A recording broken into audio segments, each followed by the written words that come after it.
Olá, pessoal. Nossa primeira aula será uma revisão da última aula que fizemos em sala juntos. Paramos exatamente no assunto de calorimetria e começamos a trabalhar o conceito de calor sensível. Qual é o objetivo dessa nossa aula? É revisar alguns conceitos, entre eles o conceito de calor, calor sensível, falar brevemente de calor latente, lembrar a história de equilíbrio térmico, finalizando com a ideia de potência. Quando começamos o estudo de calorimetria, vimos que o objetivo do estudo era fazer medida de calor.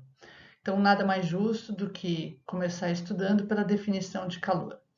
Vimos que calor era uma energia térmica em trânsito, motivada pela diferença de temperatura entre os corpos. Em outras palavras, imagine que eu tenho um corpo A numa temperatura inicial do que um corpo B. Exemplo de sala de aula: pego lá um café quente e coloco em contato com o leite frio.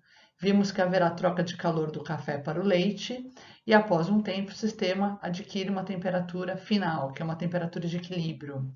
O que acontece com a temperatura do café? Bom, como o café perde calor, a temperatura diminui. O que acontece com a temperatura do leite? Como o leite ganha calor, a temperatura do corpo aumenta. Porém, eles não trocam calor de forma indefinida. Eles trocam calor até o sistema atingir uma temperatura de equilíbrio. Aí logo depois vimos que estudaremos especificamente o calor sendo recebido ou perdido por um corpo que é uma substância pura. Isso tinha algumas implicações. Ou o corpo recebe o calor e usa esse calor, que é uma energia térmica, para variar a temperatura, e chamávamos isso de calor sensível, ou o corpo vai usar esse calor para produzir uma mudança de estado físico. Em outras palavras, ocorrerá uma mudança do estado de agregação das partículas e chamamos isso de calor latente.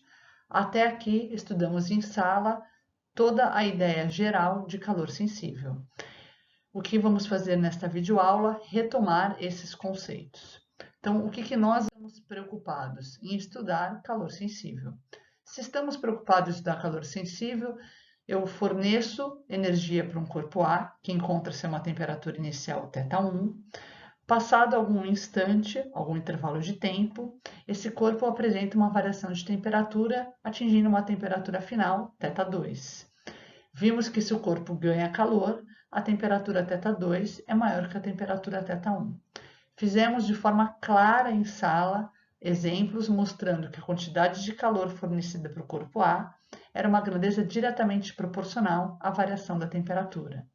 E se o calor é diretamente proporcional à variação de temperatura, existe uma constante de proporção. O que era essa constante de proporção?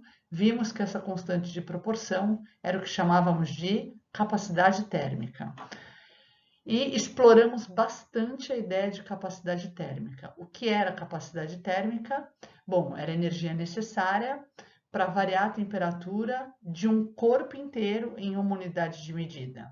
Quais foram os exemplos? Por exemplo, esse aqui, capacidade térmica do corpo 1, 20 calorias por grau Celsius. O que significava isso? Que para variar a temperatura do corpo em 1 grau Celsius, eu preciso fornecer ou retirar 20 calorias para esse corpo. Se eu forneço 20 calorias para esse corpo, a temperatura dele aumenta em 1 grau Celsius. Se eu retiro 20 calorias desse corpo, a temperatura dele diminui em 1 grau Celsius.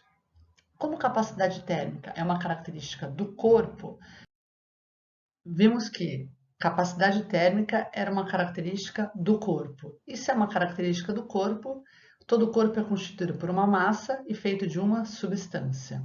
A essa característica da substância chamamos de calor específico sensível. O que o calor específico sensível fornece? A quantidade de calor necessária para variar uma unidade de massa de uma determinada substância em uma unidade de temperatura. Exemplo tratado em sala de aula, calor específico sensível da água, que me diz que para cada 1 grama de água eu preciso fornecer 1 caloria, caso eu queira aumentar sua temperatura em uma unidade de medida. Se pegarmos a equação 2 e colocarmos na equação 1 do slide anterior, chegamos na equação do calor sensível, que é igual a Q igual a M vezes C, delta θ. O que esta equação me diz? Conta para mim qual é a massa e a substância que você quer variar a temperatura, quanto deve ser essa variação e eu te digo qual a quantidade de calor que é necessário fornecer ou retirar. Lembrando que o ΔT é uma diferença de temperatura, que diz temperatura final menos temperatura inicial.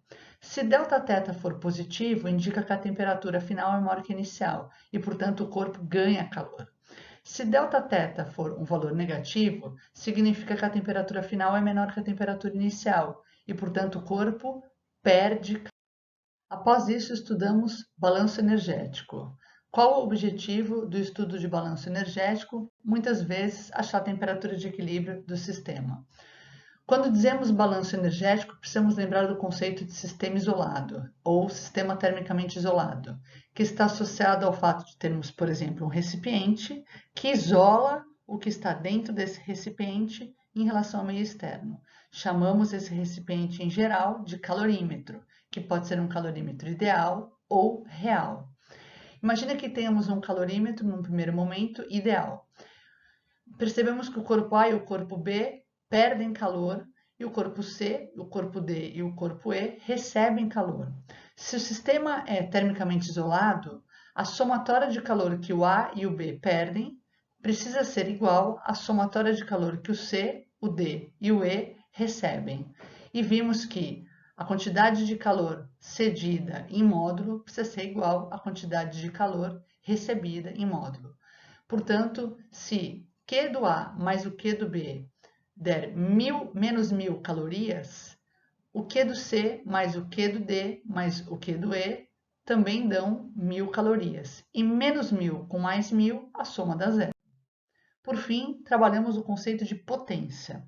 Vimos que potência tem apenas um significado: energia pelo tempo.